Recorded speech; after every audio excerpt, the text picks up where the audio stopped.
Hey, shalom, shalom. First and foremost, I want to begin by giving all praise, honor, and glory unto Yahweh, Bahashem, Yahushai, Bahashem, Rakha Double honors to the elders and to the apostle of Great Millstone, and enough respect to the brothers that are out there pushing and spreading the gospel of Yahweh, Bahashem, Yahushai, to the four corners of the world. Now, through the spirit and power of Yahweh, Bahashem, Yahushai, just want to do a quick lesson on this article, all right, which focuses on the relationship between America, right, and its core allies, which are the European nations. But before we get into it, I just want to bring out this few precepts, and then Lord willing, edification goes out. Now, let's begin with this is Ezekiel chapter 35, starting from verse 1. It says, "Moreover, the word of the Lord Yahweh came unto me, saying, Son of man, set thy face against Mount Seir, and prophesy against it, all right? And say unto it, Thus says the Lord God, Behold, O Mount Seir, I am against thee, and I will stretch out my hand against thee, and I will make thee most desolate. I will lay thy cities waste, and thou shalt be desolate, and thou shalt know that I am the Lord Yahweh. Because thou hast had a perpetual hatred, right? And hast shed the blood of the children of Israel by the force of the sword, in the time of their calamity, in the time that the iniquity had an end." Okay? And this talks about how the perpetual hatred that Esau Edom has for us. Now here it is, the Most High was meant to punish us, and for a while, and after that set us up as a kingdom, as an everlasting kingdom. But because of the jealousy and the hatred and the unrighteousness of Esau Edom, right? He is he has every intent to make sure that does not happen. He wants to make us a permanent destroyed people. Okay, and this is something that Yahweh Bashim Yashai doesn't. It's not seeks to what he wants to disappoint their plans, right? Spoil their plans, and then destroy them, right? So this talks about how the Most High plans to make them desolate. He's planning on killing every single one of them. All right, right. All right. So and then we're going to another key details of that destruction, which is in Revelation chapter 17. It says, let me get into it right now.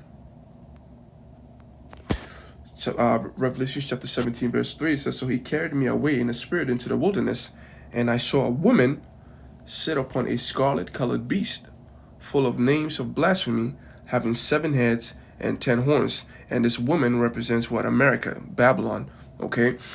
Because throughout the scriptures, we talk about the destruction of Babylon. It talks about what that woman, okay? So it draws a correlation between Babylon and that woman. And we also know through the spirit that Babylon is what? America. All right. And so it's set upon a beast, meaning it exercised power over the beast. Okay. And it was, a golden cup full of abominations and filthiness of her fornication, which is her philosophies and her actions and everything that he does to corrupt, she does to corrupt this world, which is what America does. America is very known for that. And I saw her drunken with the blood of the saints, okay, making war with the Israelites, like in the time of drunken the blood of the saints and with the blood of the martyrs of Yahushua. So this is pretty much what Esau Edom has been doing throughout history. Okay, he's been having a perpetual hatred, like it's mentioned in Ezekiel, the 35th chapter, how she maketh war with the beast, and even in this new era, right? We're talking about going into slavery. Okay, so with this woman, when we jump down to verse 15, it says, "And he said unto me, all right, the waters which thou sawest, where the horse sitteth, are people and multitudes and tongues, all right, and nations and tongues." Okay, so so they have like this woman and the beast. They pretty much have like control, okay, over the world. This is, "And the 10 horns, right, which thou sawest upon the beast, shall hate the whore, and make her desolate and naked, and shall eat her flesh, and shall burn her with fire."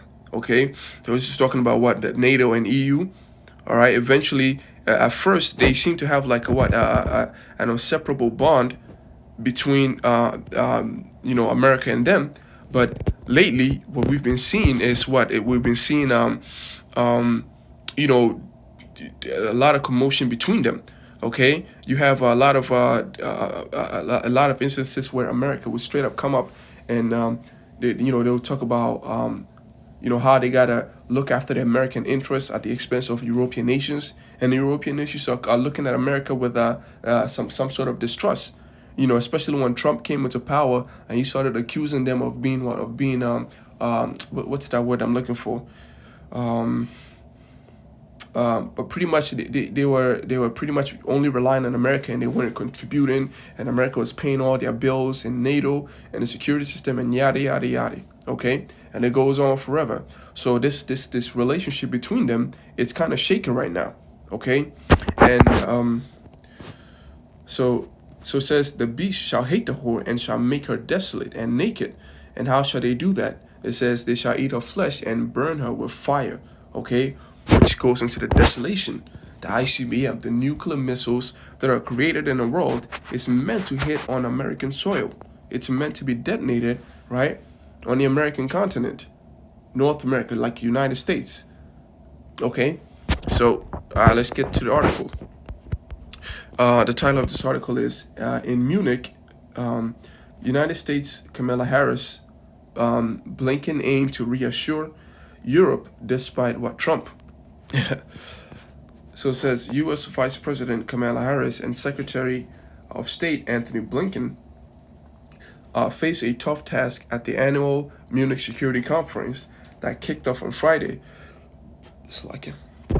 Reassuring allies, the United States remains committed to defending their security, right? So now things are getting so bad that they actually have to go around and try to convince the European nation that they are on their side. Okay, which is that is a bad sign right there.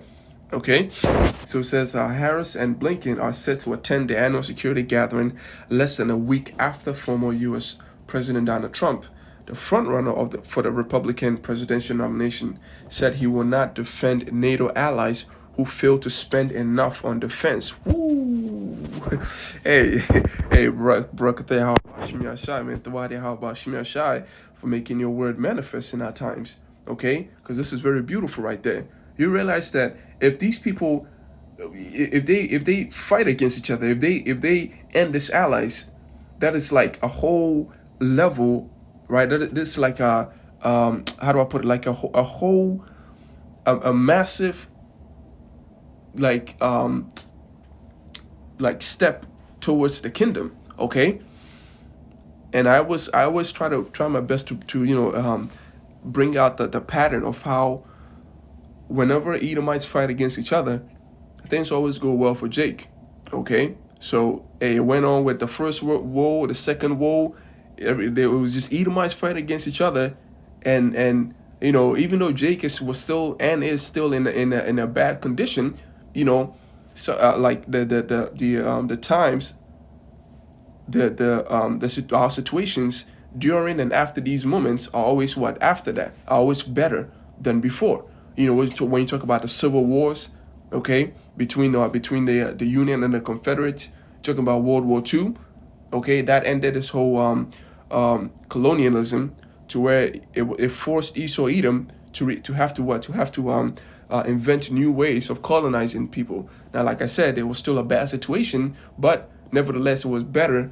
It's better to have autonomy and being colonized through monetary means than to have no autonomy and still have your riches stolen from you. Okay, but these are just like literal examples, like that. But yeah, so definitely. But this is the big conflict, the huge conflict, man. Because when they start fighting against each other, then what? Then the kingdom is gonna come. All right. and Yahweh Shemeshai is very skillful in setting up events, right? For for maximum efficiencies. Okay. So I could read more on that. It says the United States President Joe Biden a Democrat, all right, and Trump are locked in tight election rematch in November. Reuters and Ipsos polling show this week.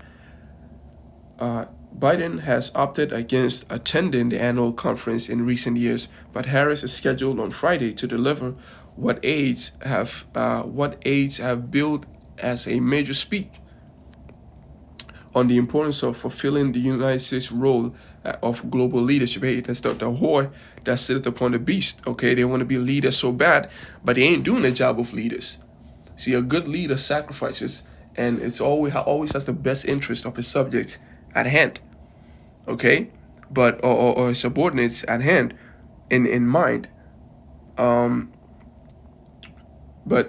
when it comes to Babylon, they only care about what the American interest, and not even that. They not even that. It's like they would look at what's going on between the Amalekites and Palestine. Okay, you have an obligation as a leader, as a global leader, to be uncompromising in your judgment. You have to be unbiased, but somehow, even though a sanction is completely justified for the Amalekites, Babylon ain't doing it. Okay, and these are the small examples, the little things that Babylon does, actually the big things that Babylon does, and the world are taking notes of it. They remember these things, and they're trying to figure out the pattern to determine the future, whether or not you're going to be loyal to them or not, whether or not you truly deserve to be a global leader. And the conclusion to this matter is no. Okay, everybody just don't respect you as a global leader anymore. So what's ultimately going to happen? They're going to try to take you down. They're going to seek to overthrow you. Okay? Another reason why Yahweh Shai is beautiful in how he orchestrates things, because it is Esau Edom's nature to overthrow people. The scripture talks about how he speaks as honey, right? Roughly paraphrasing, but he seeks to overthrow you, right? He did it to Jakes, but now the Most High is gonna have it to where their own wicked nature is gonna he's gonna turn their own wicked nature against themselves. And so really, every evil thing under the sun is what Yahweh Shai is bringing upon you Edomites, man. The war, the fire, okay, the famine, the insurrection, okay, the civil wars, the treachery, the betrayal, okay, everything that we can ever imagine, okay, the beast. And I'm not saying in a like a metaphorical, like in a metaphorical manner. I'm talking about like that, that you're literally gonna have like beasts around tearing people apart. Okay, the bears and messing people up like left and right. Okay, so let's see.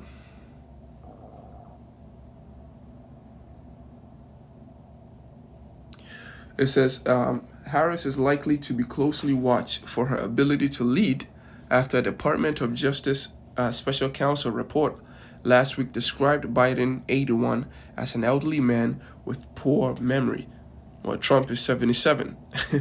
It says the conference comes as conflict between Russia and the West has brought war to a continent that has spent decades trying to forge peace, underwritten by the United States security commitments to the NATO security allies that Trump has threatened to jettison. Okay, is that a word or what?